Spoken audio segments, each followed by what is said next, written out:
Now, some of you guys already have my book, Next Level Mindset, but I'm about to give it to you. And this is one of the biggest ideas in the book. You know, the book's ideas, principles, and concepts to take you to the next level. You build your life on principles, you take action, success is inevitable. Well, this is a big idea right here, a big principle that I'm going to say this: every single one of us can struggle with one of these three areas right here, and do, okay? And it's how well you are able to overcome these things and set your mind. Remember, I said we don't want to allow the culture or traditions or our upbringing, even sometimes. We don't want to allow all that to set our mind. We want to set our mind ourselves for the results that we want to get, for the truth about who God says we are, what we can accomplish, what we can do. So this is chapter 8, one of the biggest ideas in the book, the winning mindset. Okay, so guys, there's basically three major mindsets out there in the world when it comes to how most people operate and deal with other people. How many of us have to operate and deal with other people? Okay, and how many of us say, you know what, my mindset would be fine if I didn't have to deal with other people? Well, that's just great.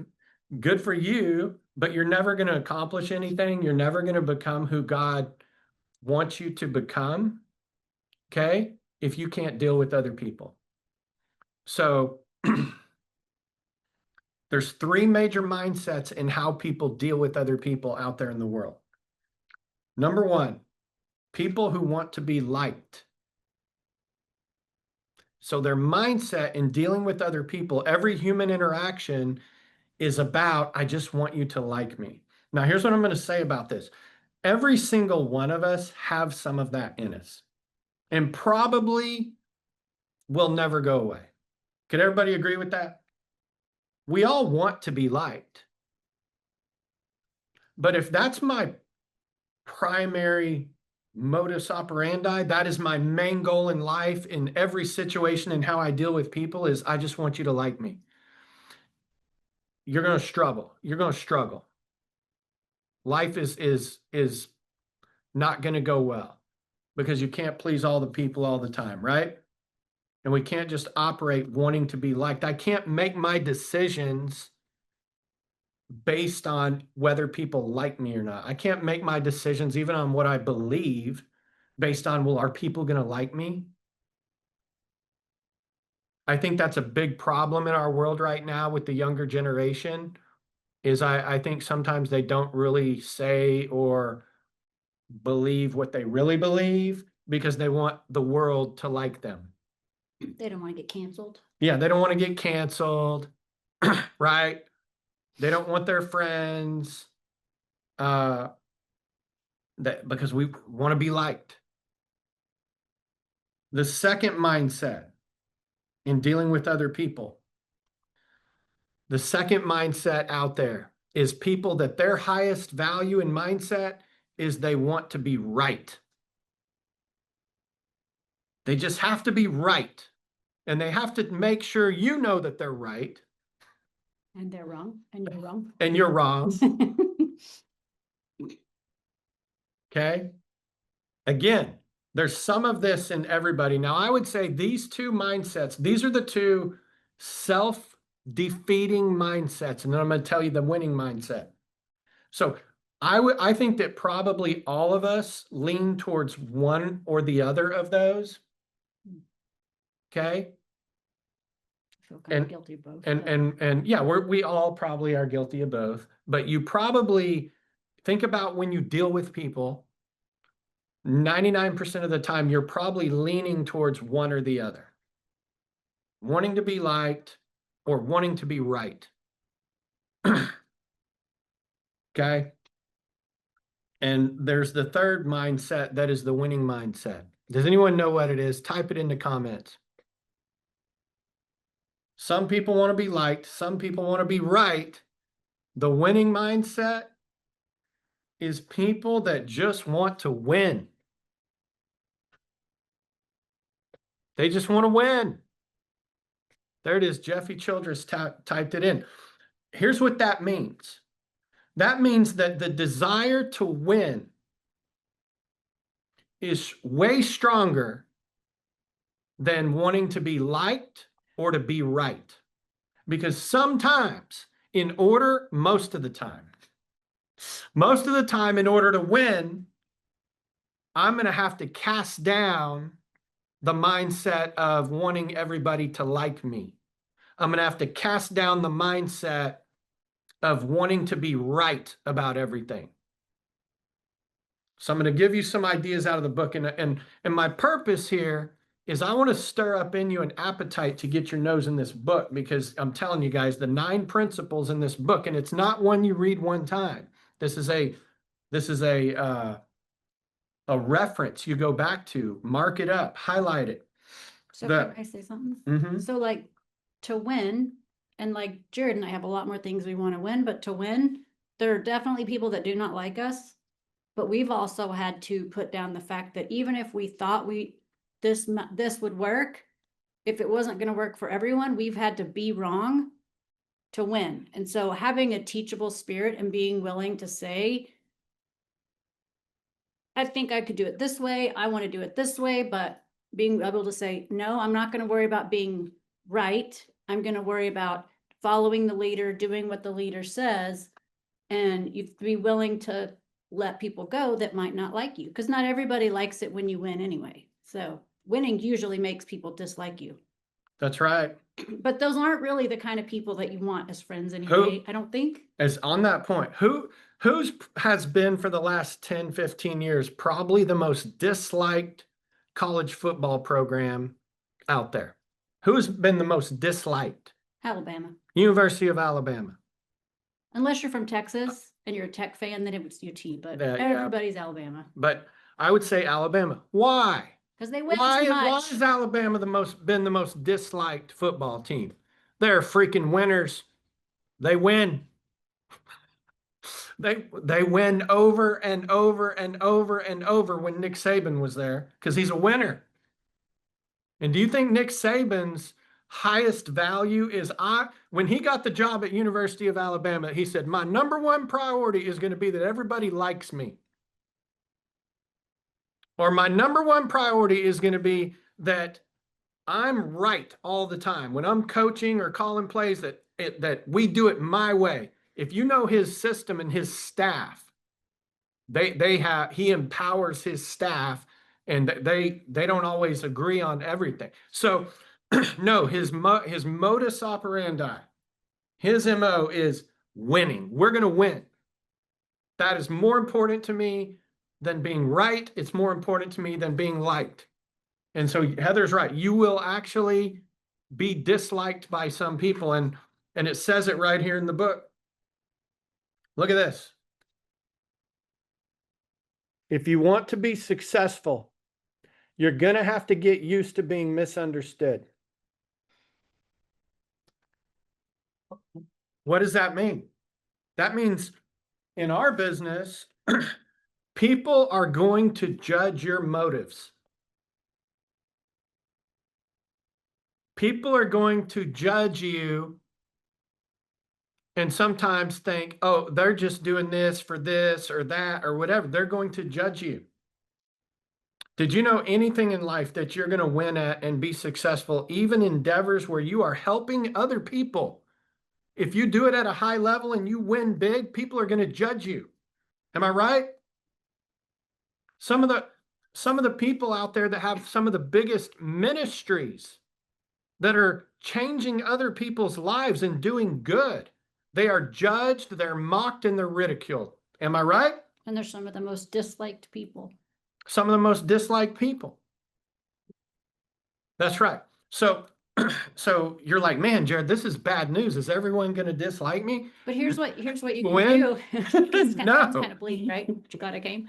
But you have to take a look at who's liking you and who's not. It's usually not other winners that are disliking you. It's the L word people. that aren't willing to do what you're willing to do. And so they're judging your motives. They're trying to poke a hole in it, trying to find something wrong with what you're doing. And this doesn't just apply to Pure. I mean, this is just life in general, but it can definitely apply here. 100%. So I'm going to give you one other big idea out of the book, then we're going to move on. Here we go. Every great leader, highly successful person, and person who creates massive change will be criticized, laughed at, mocked, and ridiculed by the dream stealers and the naysayers. Take a screenshot of that, guys, right there. Every great leader was first laughed at, mocked, criticized before they were celebrated. I've got friends that did not join me in the beginning and live pure. I had one of my best friends quit in the first few months and send his product back. So did that stop me? No. So the winning mindset, guys, here's a couple things and then we're going to move on. Because I pulled this out. There's a part of this where I pulled from some articles in here because I like to use data. If you don't know me, I love data and information, statistics. So an article written by Deborah Regal about the findings of Cameron Anderson, a scientist and the professor at the Haas School of Business at the University of California, Berkeley, says overall happiness in life is related to how much you are respected by those around you versus liked. So what you want to have a mindset of is I'd rather be respected than liked. You know, here's the thing let's talk about Alabama football. You might not like Alabama football. You might hate them, but I can guarantee you this, everybody respects Nick Saban as a coach. That dude's a winner. You respect him. Nevertheless, when we sacrifice what it takes to be respected for the quicker and often easier win of feeling like we're liked, we lose out on the benefits that respect yields. Like what? Like greater enjoyment and satisfaction with their jobs, more focus and prioritization, an increased sense of meaning, significance, better health, well-being, more feelings of trust and safety, and increased engagement. Don't we all want that? That's respect versus being liked. So the article goes on to define the characteristics of people who want to be liked.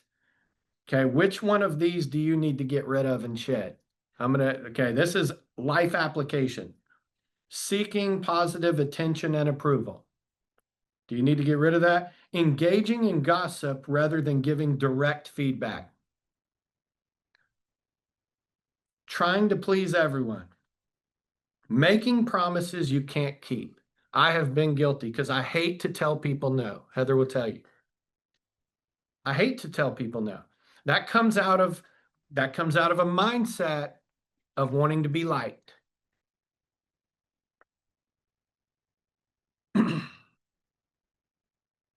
Keeping strong opinions to yourself.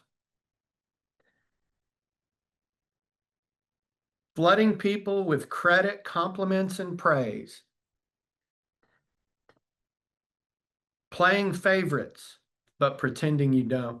Do you need to get rid of that? Using information as leverage, withholding or giving it away.